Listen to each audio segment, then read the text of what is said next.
Mike will be right out to help you, okay? Okay. Yeah, I'm gonna have a comment.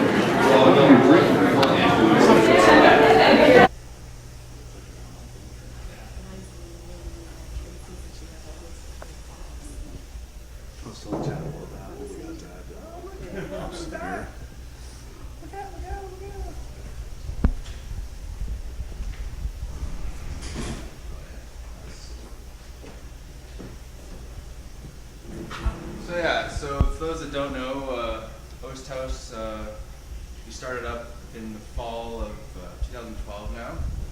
So we're just over a year and a bit old. So started by some local guys from Niagara Falls and Niagara on the Lake. Kevin Sobermo is our brewmaster here. He's a Niagara Falls local. Most of them got their start in the wine industry. Kevin wanted to branch over into the beer industry, which he did eventually. But that knowledge that he got in the wine industry helped him transition over. So that's a little bit about the owners and the brewmaster here, but those that are wondering what an Oast House is, anyone familiar with that term at all? So an Oast House was a building that you would find in Kent, England, in the hop growing region. It is a building that they would dry the hops in after harvest. So Oast is actually a term that means kiln. So in the Oast House, you would find a room with 2 floors. Underneath would be their source of heat, which is usually a fire back in the day. They would also burn sulfur that helped protect the hops, and the heat would rise and dry the hops out after harvest, which helps protect them. Hops are very delicate plants. Once they are picked, they deteriorate very rapidly. So once they're dried and pelletized, as we do nowadays, they can keep for a much longer time. So I've already talked about hops a bit, but obviously the 4 main ingredients of beer are hops, barley, yeast, and water. Water is considered an ingredient because for most beers it makes up 95% of the beer. As well as water sources vary quite drastically around the world, and that is one reason why we get our different styles from different regions. So the Pilsner from Pilsen, and then you have your heavier stouts and ales from the UK. A lot of those reflect the type of water they have there. Yeast varies quite a bit, can have a huge impact on the outcome of your beer. You could ferment the same wort with 2 different yeasts and get a completely different beer. And as we know, they range from the classic ale strains and the lager strains. Ale strains ferment at a higher temperature, usually around 20 degrees C, whereas the lagers ferment from 10 to 14 degrees C. The lager yeasts will provide a crisper, cleaner beer without any of those fruitier characteristics that you find in ales. You would notice some of the fruitier characteristics of the Saison for sure. That one actually has a particularly high fermentation at around 28 degrees C. So currently here we operate 2 yeast strains, our house ale yeast that we do the barn raiser with, and then our Belgian strain that we do our farmhouse ales. And then barley. Barley is the main grain that we use in beer. It can range, well, it's not the only one, it's the one that is the most useful to the brewers, mainly because of its protein sugar content, the husk, as well as the enzymes that are present inside. So at harvest time, when they go out in the field and harvest the barley, in order to make it usable for the brewer, they have to go to the malt house to malt it.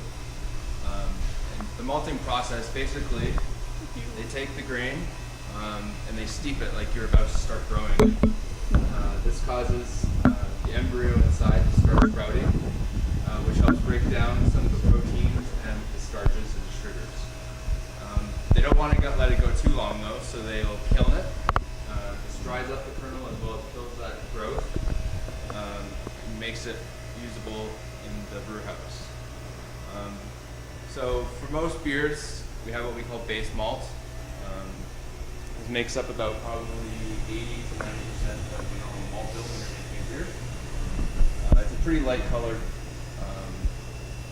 malt, just kilned, just dried out. And then we also get into the crystals, which are range from your amber colors to your dark, almost black chocolates, the whole gambit in between there.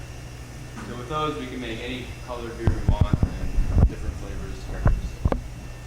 Here we operate our 2-vessel system, Pacific Mechanical out of Victoria, BC. Tucked back in there, it's kind of hidden today, but is our mill, so that's where the process would start. So basically the mill, we want to crack open that barley grain. We don't want to destroy the husk because we need to use that later on in the process, but we want to make sure that the starch is exposed on the inside. That will be our main sugar source. So after we mill, use the mill, it travels along the pipe there by the auger and then to our mash/lauter tun right here. So when I'm mashing in, I'm bringing in the warm water, which is generally, depending on the beer I'm making, between 60 and 70 degrees C. This is the ideal temperature to activate enzymes inside the malt, and those enzymes will attack the starch chains and cleave them down into maltose, which is a disaccharide of 2 glucose molecules.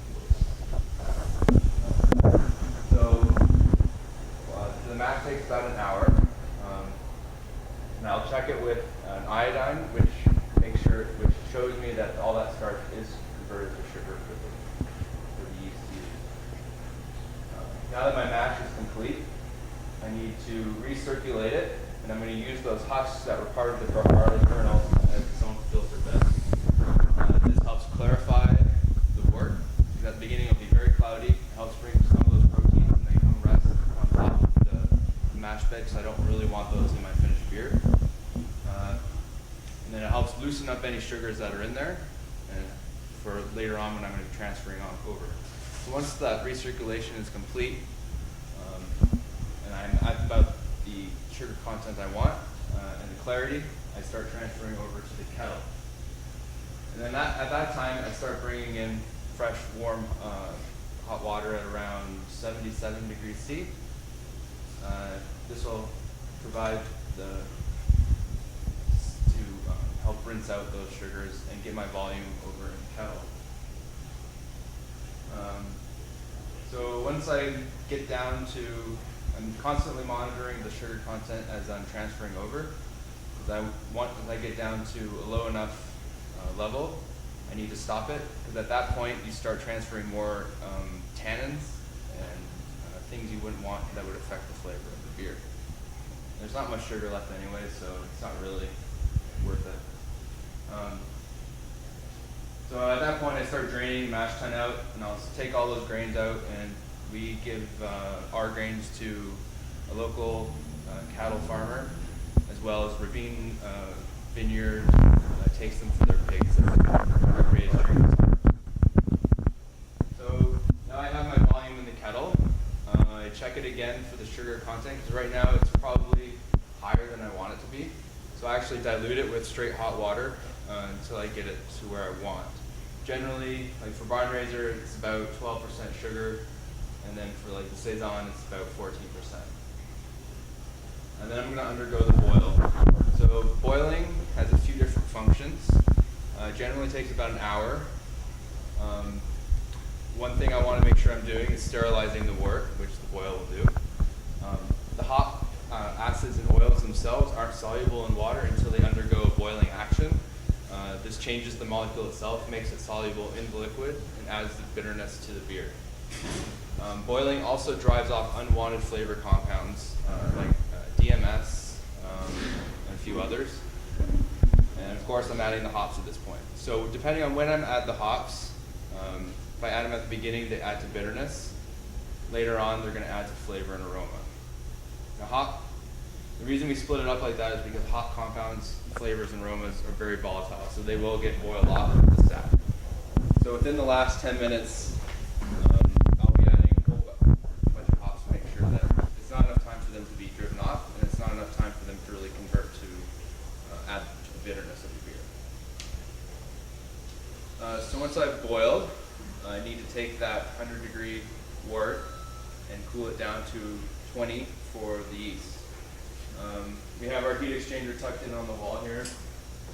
It's designed to what we call a two-stage heat exchanger, so I can use city water as well as a glycol second stage if I needed a little help. Currently we just use it with the water, which is enough right now to get down to 20 degrees C. It's nice this time of year because it's coming in at about 5 to 8 degrees, whereas in the summertime it'll probably be coming in at 18, so it'll increase my coolant a little bit.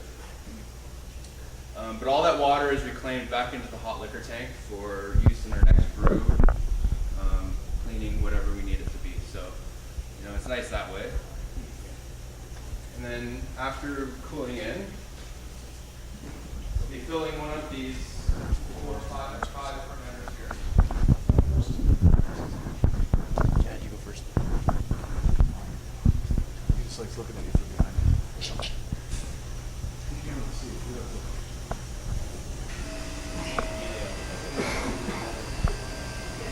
So originally we opened up with these 4 20-barrel fermenters. We added the double, which is 40 barrels, spring of last year. And we've actually have a clone coming of that one. It's going to fill up this space here in about 3 weeks or so. Adding some more capacity. So these are called unit tanks. You can do your primary fermentation and maturation in one tank. They're designed so after fermentation is complete, you can harvest that yeast out of the cone at the bottom and reuse it in the next beer.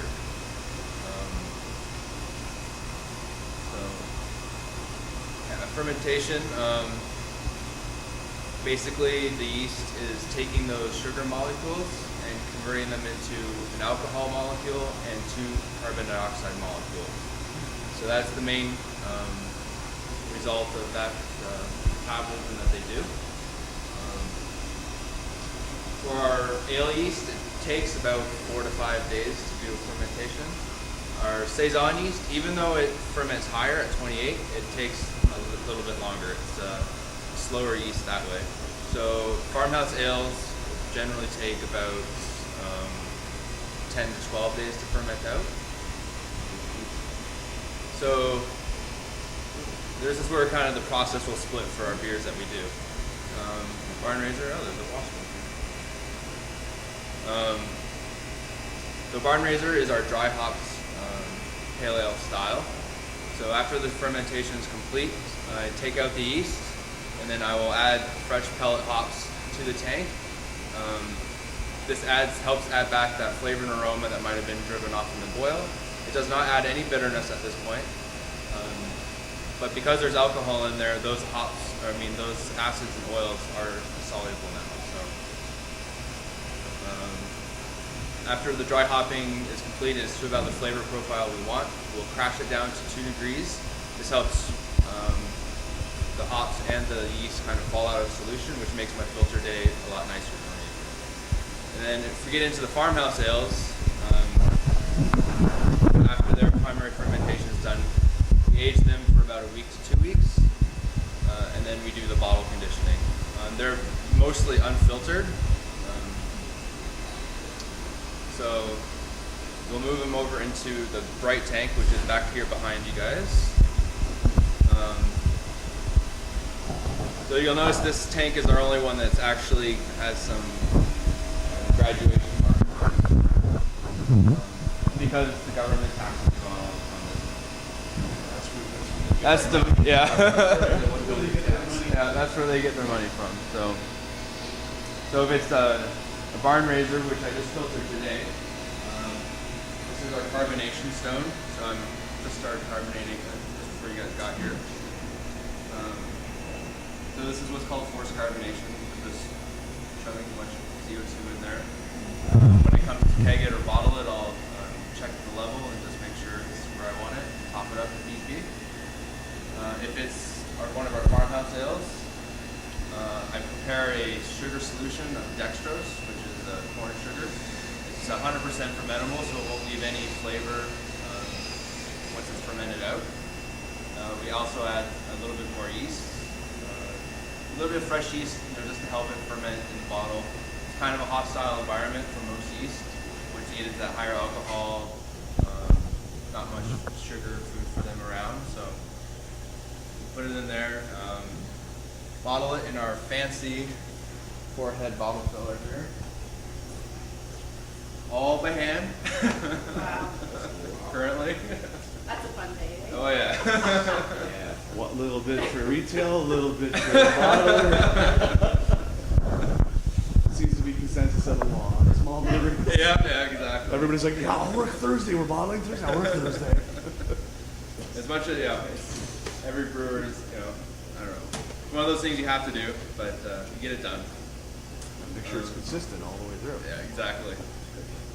So this is the final stop for our barn raiser or any of our forced carbonated beers. But if it's our farmhouse ales, once they're bottled, they're put into our warm room, which you can't really see, but it's this garage door back here. We keep that room at 27 degrees C, and they usually are in there for about 4 weeks or so, before we're at about where we're like it for carbonation. One of those things tested along the way, which is always nice.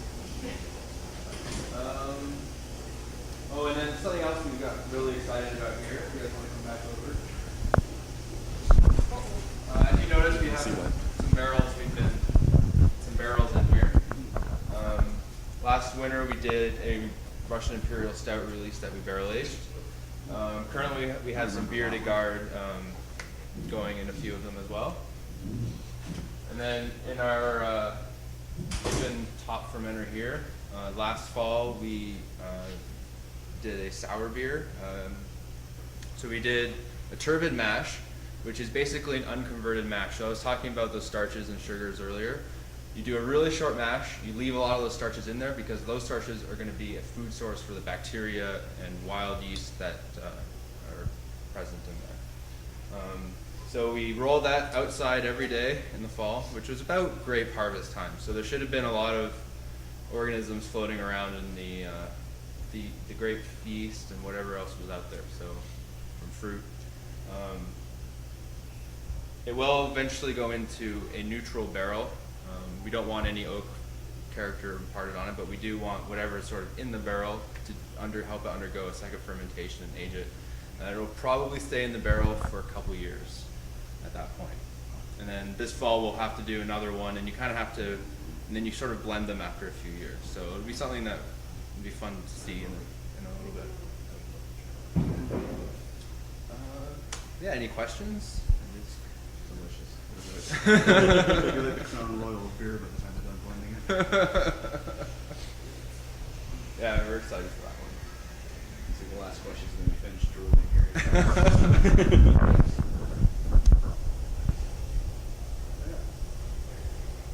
See if few of you are ready for a refill or something. Head back up there. Thank you. Yeah. Thank you very much. It's awesome.